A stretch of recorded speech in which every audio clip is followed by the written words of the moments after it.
Hello viewers, welcome to another video. In this video we will discuss Jinnah Sindh Medical University MDCAT Pass Paper MCQs of 2013। आज हम biology का portion discuss करेंगे। लिहाजा जो हमारी पिछली वीडियोस थी हमने तकरीबन 4 से 5 वीडियोस बना लिए, डिफरेंट ईयर्स पर डिफरेंट पोर्शंस पे हमने बना लिए। और ये मैं ट्राई करती आ रही हूँ कि जितने मुझे पोर्शंस मिलते जा रहे हैं, जितने ईयर्स के मिलते जा रहे हैं, मैं सबको अपलोड करने की कोशिश करूँ ताकि आप सबको आसानी हो जाए आपकी प्रैक्टिस में। सो आज का जो हमारा टास्क है वो है बायोलॉजी का पोर्शन।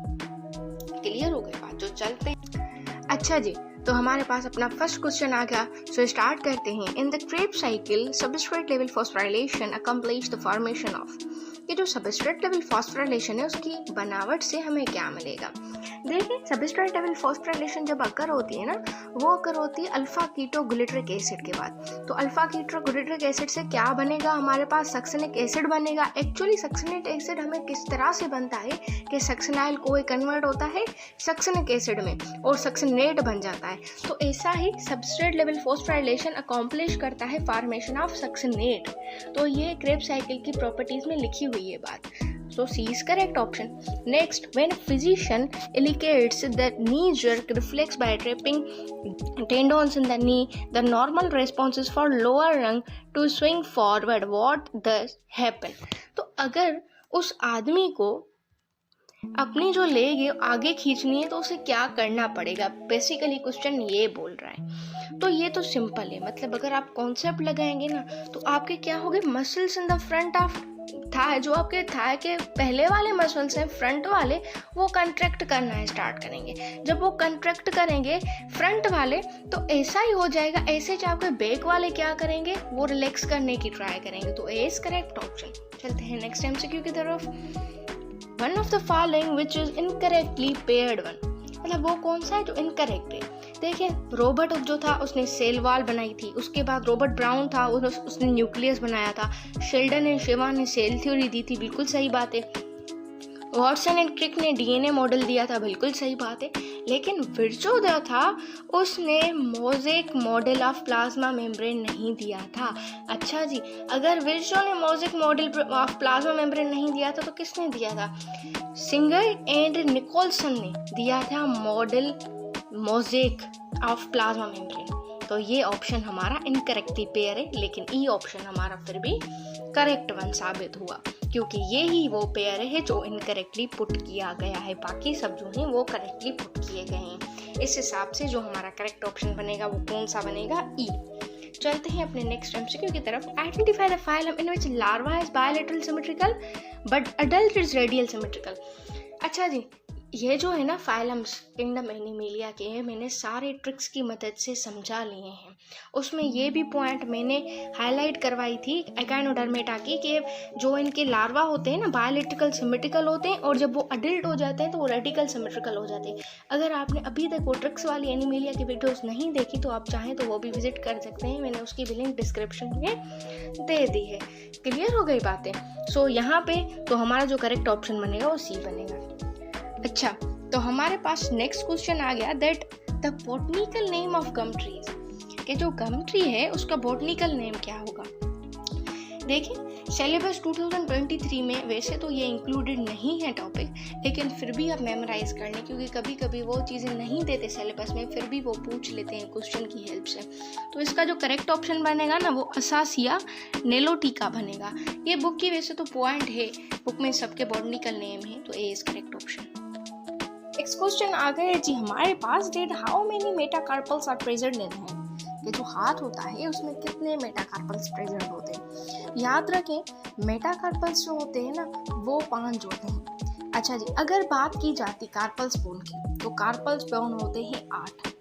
ठीक है, मेटाकार्पल कितने हुए? 5 और कार्पल कितने हुए? 8। तो ये डिफरेंट क्वेश्चन डिफरेंट फॉर्म में पूछे जा सकते हैं। अच्छा जी, कभी कभार ये भी पूछ लेता है कि कार्पल बोन किस साइड पे होते हैं, तो आप बता सकते हैं कार्पल बोन प्रॉक्सिमल साइड पे होते हैं और मेटाकार्पल बोन डिस्टल साइड पे बोन करते हैं। तो ये भी एक क्वेश्चन हुआ। डिफरेंट मेथड के हिसाब से क्वेश्चन आ सकते हैं। सो डी इज हमारा correct option. Next question, which of the following is not a different that would allow to distinguish between a prokaryote and eukaryote cell। कि प्रोकैरियोट यूकैरियोट सेल में कौन सा डिफरेंस गलत है, मतलब कौन सा वो नहीं है। प्रेजेंस और एब्सेंस ऑफ न्यूक्लियस, ये तो बिल्कुल सही बात है। प्रोकैरियोट और यूकैरियोट में ये तो बिल्कुल सही बात है कि उनके न्यूक्लियस के हिसाब से हम पता लगाते हैं कि ये यूकैरियोट है या प्रोकैरियोट है। अच्छा जी, प्रेजेंस और एब्सेंस ऑफ सेल वॉल। देखिए प्रेजेंस और मतलब एब्सेंस ऑफ सेल वॉल तो हम उसमें देखते हैं ना, जब किंगडम प्लांटी आती है और किंगडम एनिमिलिया आती है, तब देखते हैं कि सेल वॉल प्रेजेंट है तो वो प्लांटी में जाएगा और नॉन प्रेजेंट है तो वो एनिमिलिया में जाएगा। ये तो गलत हुआ, ठीक है, इस हिसाब से बी ऑप्शन करेक्ट हुआ। ठीक है जी, नेक्स्ट क्वेश्चन आ गया हमारे पास। The event shows below occur during different phases of mitosis। Different phases of mitosis दिए गए हैं, आपको डिस्क्राइब करना है correctly. Interphase, prophase, metaphase, anaphase, telophase दिया गया है। अभी आपको ये रखते जाना है कि किस तरह से माइटोसिस के डिफरेंट फेजेस ये डिफरेंट मेथड्स में अकर्स होते हैं। तो देखिए डीएनए रेप्लिकेट होता है इंटरफेज में, ठीक है जी। तो डीएनए रेप्लिकेट हुआ, 5 वाला सी ऑप्शन है, डीएनए रेप्लिकेट हुआ। उसके बाद हमारा प्रोफेज में क्या होता है, स्प्रेलेशन ऑफ डीएनए होता है कि मतलब डीएनए सेपरेट होता है। उसके बाद क्या होता है कि नंबर 4 स्टेप आता है centromere attach to spindle fibre. Centromere attach होते हैं स्पेंडल फाइबर में, देन हमारे पास सेंट्रोमियर स्प्लिट होते हैं, अटैच होने के बाद स्प्लिट होते हैं और उनके बाद उनकी हाइड्रेशन ऑफ डीएनए होती है, मतलब वाटर का आना डीएनए में, हाइड्रेशन ऑफ डीएनए होती है। So D option is correct. Next question, when a fetus in the uterus, मतलब एक जो फीटस है अगर यूट्रस में है, what carries oxygen away from the placenta। बहुत ही इंपॉर्टेंट क्वेश्चन, बहुत ही इंपॉर्टेंट क्वेश्चन, एक बार नहीं 2 बार आ चुका है। तो अगर ऑक्सीजन अवे की बात की जा रही है तो ये होगा अम्बिलाइकल कॉर्ड के हिसाब से। Umbilical cord carries oxygen away from the placenta, ठीक है। तो ये अंदर बेबी के एम्ब्रियोनिक स्टेज में ये प्रोसेस हो सकता है, when foetus in the uterus, के जो फीटस यूट्रस में होता है। तो डी इज करेक्ट ऑप्शन। अच्छा जी, तो नेक्स्ट क्वेश्चन आ गया हमारे पास। Diagram shows a cell of organism formed by reduction division, के डायग्राम शो की जा रही है, उसमें रिडक्शन डिवीजन के हिसाब से ये जो है ना फिगर शो की जा रही है। तो इसका करेक्ट ऑप्शन ई बनेगा, लेकिन ये सिलेबस 2023 में इंक्लूडेड नहीं है, इसलिए मैंने इसका सॉल्व नहीं दिया। फुल कंप्लीट इसका सॉल्व होता है कि किस तरह से नंबर डिप्लॉयड होता है, किस तरह से 44 आया, ये सॉल्व नहीं दिया क्योंकि ये सिलेबस में इंक्लूडेड नहीं है। नेक्स्ट क्वेश्चन आ गया हमारे पास। The diagram show metabolic pathway. एक डायग्राम है जो शो हो रहा है मेटाबॉलिक पाथवे का। देखिए रिएक्टेंट से एंजाइम 1 हुआ, सबस्ट्रेट से एंजाइम 2 हुआ, सबस्ट्रेट Y से एंजाइम 3 हुआ, एंड प्रोडक्ट आ गया हमारे पास। What would be effect of adding a small amount of non competitive inhibitor on enzyme 2। पहले तो ये समझे कि नॉन कम्पिटिटिव इनहिबिटर क्या होता है। जो नॉन कम्पिटिटिव इनहिबिशन होती है ना, the inhibitor binds at the allosteric side, कि जो इनहिबिटर होता है वो बाइंड करता है एलोस्टेरिक साइड पे, separated from the active side. मतलब वो एक्टिव साइड पे बाइंड नहीं करता, कहाँ बाइंड करता है, एलोस्टेरिक साइड पे ऑफ इसकी एलोस्टेरिक साइड इनहिबिशन की, और वो एक्टिव साइड पे बाइंड नहीं करता। एक्टिव साइड किसकी, सबस्ट्रेट बाइंडिंग की।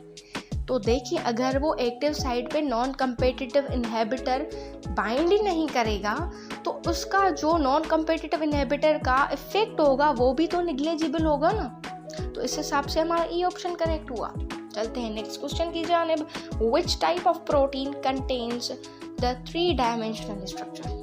एक क्वेश्चन ये आ गया हमारे पास कि वो कौन सी प्रोटीन है जो 3 डायमेंशनल स्ट्रक्चर रखती है। वो टर्शरी प्रोटीन होती है, ठीक है। प्रोटीन कौन सी होती है, टर्शरी प्रोटीन तो होती है, लेकिन उसका स्ट्रक्चर वो ग्लोब्यूलर प्रोटीन होती है। ये दूसरा एमसीक्यू आ गया हमारे पास। तीसरा एमसीक्यू ये हुआ कि उसकी शेप क्या होती है, 3 डायमेंशनल शेप होती है। तो 3 तरह के क्वेश्चन हमने डिस्कस कर लिए, ठीक है जी। तो ये एंजाइम्स वाले का चैप्टर है, एंजाइम्स का ये पूछ रहा है, तो इस हिसाब से हमारा सी ऑप्शन करेक्ट हुआ।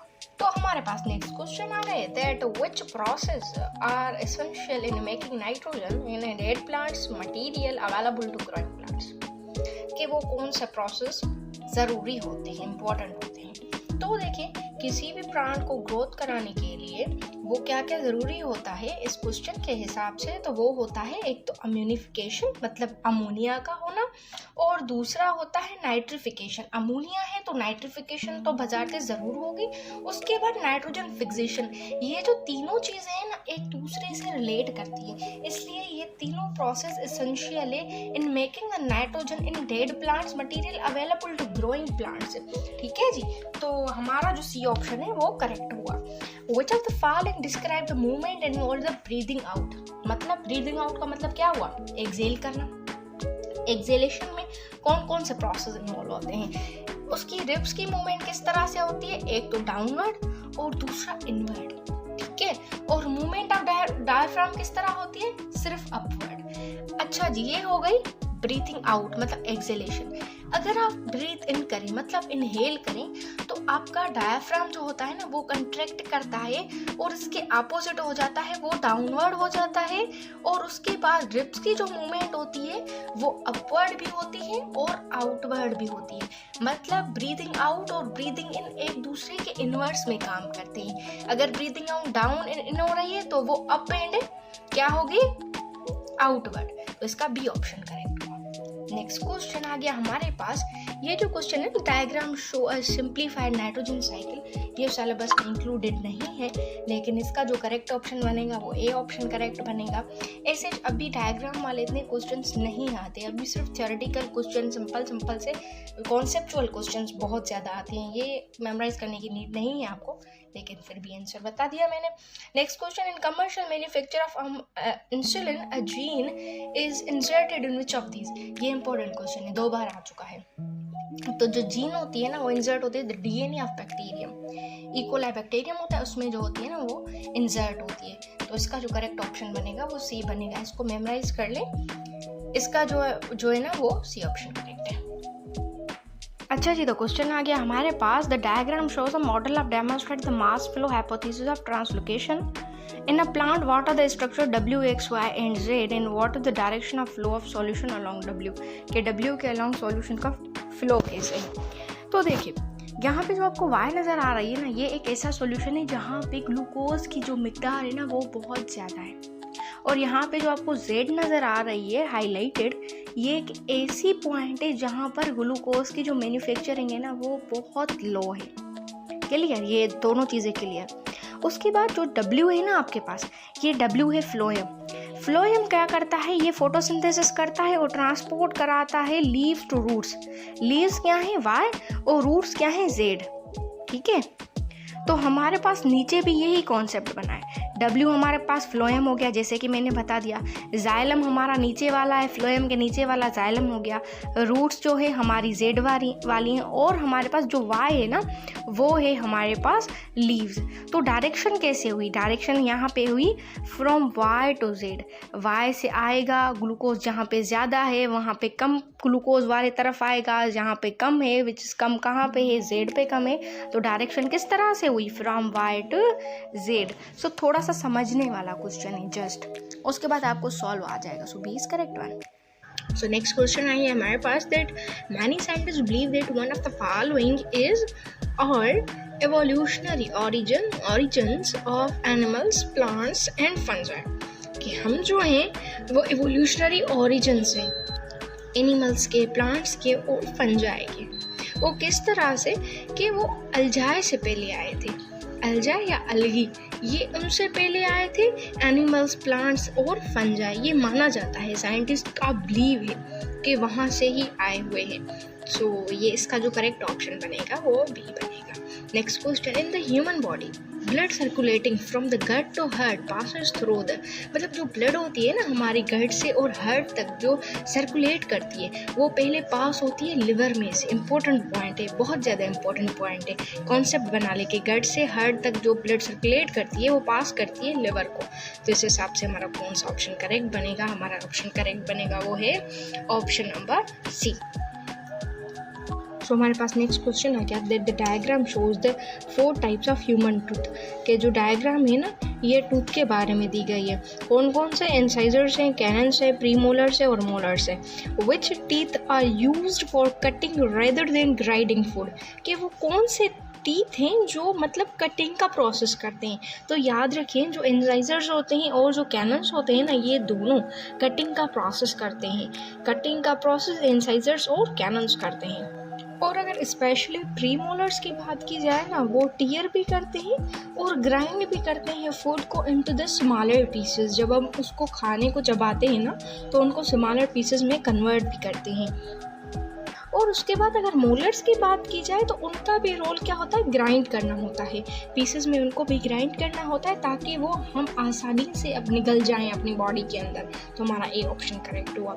Next question please, that what are the functions of intermotor in sensory neuron in reflex process. कि इंटरमोटर और सेंसरी जो न्यूरॉन्स है उनका क्या प्रोसेस होता है। देखिए, सेंसरी न्यूरॉन्स का जो प्रोसेस होता है ना, एक तो कंडक्ट करना इम्पल्स को, इम्पल्स कहाँ से कंडक्ट करना, रिसेप्टर से कंडक्ट करना और सीएनएस तक पहुँचाना। सीएनएस क्या होता है, सेंट्रल नर्वस सिस्टम। मतलब एक तो इम्पल्स को कंडक्ट करना और दूसरा रिसेप्टर से कंडक्ट करना और सेंट्रल नर्वस सिस्टम तक पहुँचाना। उसके बाद इंटरन्यूरॉन का क्या काम होता है, to connect neuron within the central nervous system, कि सेंट्रल नर्वस सिस्टम में कनेक्ट करना न्यूरॉन्स को। उसके बाद मोटर न्यूरॉन का क्या काम होता है, कंडक्ट करना इम्पल्स लेकिन इफेक्टर से। सेंसरी का क्या, कंडक्ट इम्पल्स फ्रॉम अफेक्टर और उसका इफेक्टर और अफेक्टर में क्या फ़र्क है, ये सिंपल सा है। सो हमारे पास नेक्स्ट क्वेश्चन आ गया, the diagram shows the human urinary system. ये जो डायग्राम है ये ह्यूमन यूरिनरी सिस्टम की है। बोला जा रहा है कि which substance is not found in the liquid it x in the healthy person, कि कौन सा सब्सटेंस है जो एक हेल्दी पर्सन में नहीं होना चाहिए। तो देखिए, ग्लूकोज जो है ना, वो एक हेल्दी पर्सन में नहीं होना चाहिए एक्स की डायग्राम के हिसाब से, क्योंकि अगर किसी को ग्लूकोज है ना अपनी यूरिनरी सिस्टम के इस पार्ट में, तो वो डायबिटीज़ वाला पेशेंट है, वो कभी भी हेल्दी पर्सन नहीं हो सकता।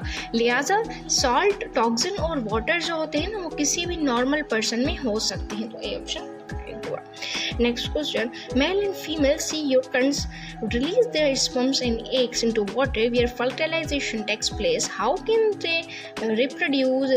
Be डिस्क्राइब, ठीक है, वो किस तरह से रिप्रोड्यूस कर सकती है या किस तरह से उनकी रिप्रोडक्शन हो सकती है। देखिए, जब मेल और फीमेल्स अपने स्पर्म्स और एग्स को पानी में डिस्चार्ज कर रहे हैं तो फर्टिलाइजेशन तो होगी, ये तो पक्की बात है। अभी फर्टिलाइजेशन किस तरह से हुई, सेक्सुअल हुई, क्योंकि दोनों के गैमेट्स मिल रहे हैं। तो एक तो सेक्सुअल रिप्रोडक्शन हुई, ये कंफर्म हो गया, और दूसरा इनके जो ऑफस्प्रिंग्स है, मतलब इनके जो बच्चे आएंगे ना, वो डिसिमिलर आएंगे।